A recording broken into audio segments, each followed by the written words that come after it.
বাংলাদেশের রাজনীতি এই মুহূর্তে এসে দাঁড়িয়েছে এক ঐতিহাসিক মোড়ের সামনে। এমন এক সন্ধিক্ষণে যেখানে প্রতিটি ঘন্টা, প্রতিটি বৈঠক, প্রতিটি ফোন কল দেশের ভবিষ্যৎ রাজনীতির মানচিত্রে পাল্টে দেওয়ার ক্ষমতা রাখে। রাজধানী ঢাকা এবং ঢাকার বাইরে এই মুহূর্তে যে গোপন আলোচনা, রুদ্ধদ্বার বৈঠক এবং কৌশলগত দর কষাকষি চলছে, সেগুলোর সব যদি একসাথে জনসমক্ষে আসে, তাহলে হয়তো আমরা সম্পূর্ণ নতুন এক রাজনৈতিক বাস্তবতার মুখোমুখি হব।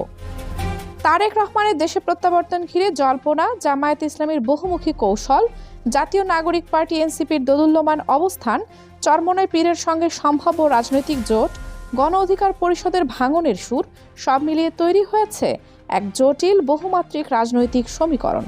সংশ্লিষ্ট একাধিক সূত্র বলছে, এই সমীকরণের অনেকগুলো অঙ্ক আগামী 48 ঘন্টার মধ্যেই দিবালোকের মতো স্পষ্ট হয়ে উঠতে পারে। রাজনৈতিক অঙ্গনে এই মুহূর্তে যে উত্তেজনা বিরাজ করছে তা গত কয়েক দশকের মধ্যে বিরল। প্রতিটি দলের ভেতরে চলছে তীব্র মতবিরোধ, আভ্যন্তরীণ বিভাজন, কৌশলগত পুনর্বিন্যাস এবং ভবিষ্যৎ নিয়ে গভীর অনিশ্চয়তা। অনেক বিশ্লেষকের মতে 48 ঘন্টায় হয়তো নির্ধারণ করে দেবে বাংলাদেশের আগামী দিনের রাজনীতির গতিপথ। কিন্তু বড় প্রশ্ন হলো, এই সমীকরণ শেষ পর্যন্ত কোন দিকে মোড় নেবে? কে কার পাশে দাঁড়াবে আর কে দাঁড়াবে কার বিরুদ্ধে? এই প্রশ্নগুলোর উত্তর খুঁজতেই আমাদের তাকাতে হবে জামায়াতে ইসলামীর বর্তমান অবস্থার দিকে। এই মুহূর্তে জামায়াতে ইসলামী বাংলাদেশের রাজনীতিতে একটি অত্যন্ত গুরুত্বপূর্ণ ও কৌশলগত অবস্থানে রয়েছে। একদিকে দলটি চরমোনাই পীরের নেতৃত্বাধীন ইসলামী আন্দোলনের সঙ্গে সমঝোতার পথে হাঁটছে, অন্যদিকে এনসিপির সঙ্গে জোট গঠনের প্রক্রিয়াও প্রায় চূড়ান্ত পর্যায়ে পৌঁছে গেছে। তবে এই দুই জোটের পথে রয়েছে কিছু অদৃশ্য কিন্তু শক্তিশালী বাধা।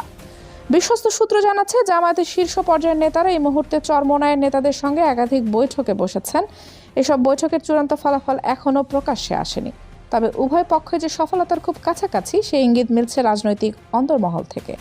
চরমোনাই পীরের অনুসারীদের মধ্যে জামায়াতের সঙ্গে জোট নিয়ে রয়েছে মিশ্র প্রতিক্রিয়া। মাঠ পর্যায়ে কিছু সমর্থক জামায়াতের সমালোচনায় মুখর, এমনকি কোথাও কোথাও উপহাসের ভাষাও ব্যবহার করা হচ্ছে বলে শোনা যাচ্ছে। অপরদিকে জামায়াতের ভেতর থেকেও কিছু নেতাকর্মী চরমোনাইয়ের কিছু দাবি ও প্রত্যাশাকে বাস্তবসম্মত নয় বলে মন্তব্য করেছেন।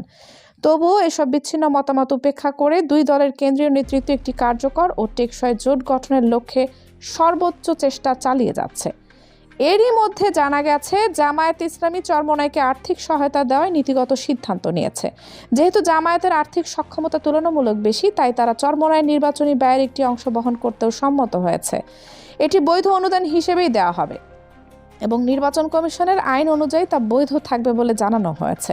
এছাড়া জামায়াতের জনশক্তিকে স্পষ্ট নির্দেশনা দেওয়া হয়েছে, যেসব আসন চরমোনাইকে ছেড়ে দেওয়া হবে, সেখানে চরমোনাইয়ের প্রার্থীকে নিজেদের প্রার্থী হিসেবে ধরে নিয়ে সর্বাত্মক প্রচারণা চালাতে হবে। এই জোটের সবচেয়ে গুরুত্বপূর্ণ দিক হলো, উভয় দলই একমত হয়েছে যে প্রার্থী নির্বাচনের ক্ষেত্রে শুধুমাত্র দলীয় আনুগত্য নয়, বরং জনপ্রিয়তা ও জয়ের সম্ভাবনাকে সর্বোচ্চ গুরুত্ব দেওয়া হবে। এটি বাংলাদেশের রাজনীতিতে তুলনামূলকভাবে নতুন একটি কৌশল। উভয় দলের মধ্যে সমঝোতা হয়েছে, নমিনেশন যাকেই দেওয়া হোক না কেন, উভয় দল ঐক্যবদ্ধভাবে সে প্রার্থীর পক্ষে মাঠে নামবে। বিদ্রোহী বা স্বতন্ত্র প্রার্থী হওয়ার সম্ভাবনা এই জোটে প্রায় নেই বললেই চলে।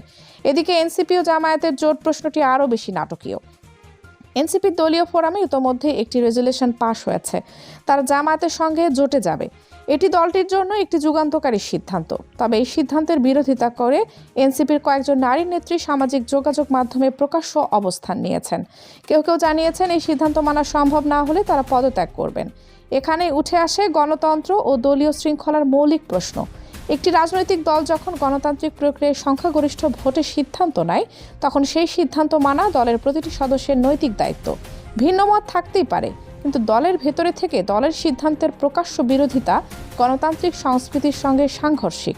এই প্রেক্ষাপটে গণ অধিকার পরিষদের অবস্থানও অত্যন্ত তাৎপর্যপূর্ণ। ভিপি নূরের নেতৃত্বে একসময় আলোচিত এই সংগঠনটি এখন কার্যত ভাঙনের মুখে। একের পর এক পদত্যাগ, অভ্যন্তরীণ দ্বন্দ্ব এবং আস্থার সংকট সংগঠনটিকে দুর্বল করে তুলেছে। ভিপি নূরের বিরুদ্ধে উঠেছে গুরুতর অভিযোগ। বলা হচ্ছে, তিনি কোটি কোটি টাকার মনোনয়ন ফরম বিক্রি করে সেই অর্থ দলীয় খাতে ব্যয় না করে ব্যক্তিগতভাবে ব্যবহার করেছেন।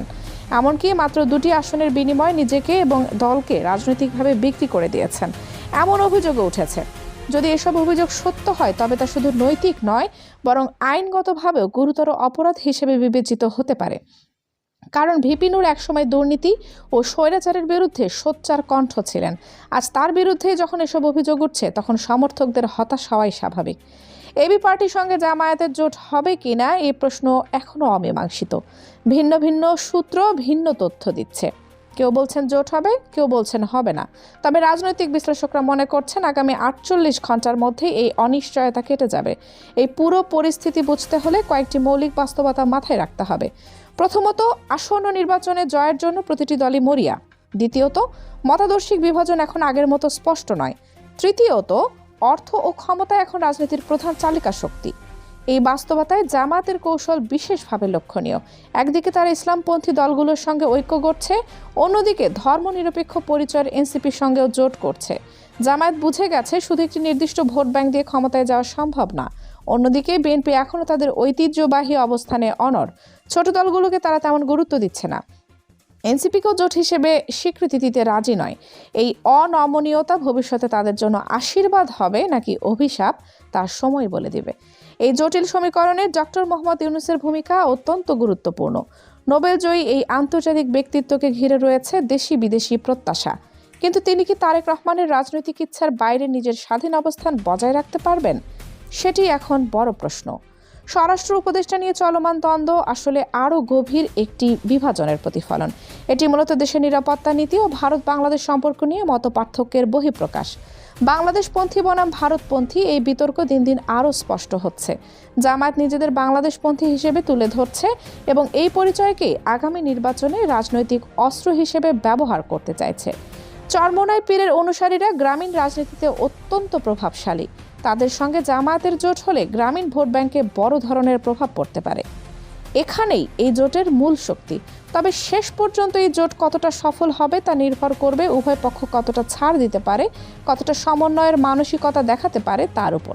বাংলাদেশের রাজনীতি এখন এক গভীর অনিশ্চয়তার ভেতর দিয়ে যাচ্ছে, আর সেই অনিশ্চয়তার পর্দা উঠতে সময় লাগবে আর মাত্র 48 ঘন্টা। Kaniz Fatema Soma, desk news, 0 TV.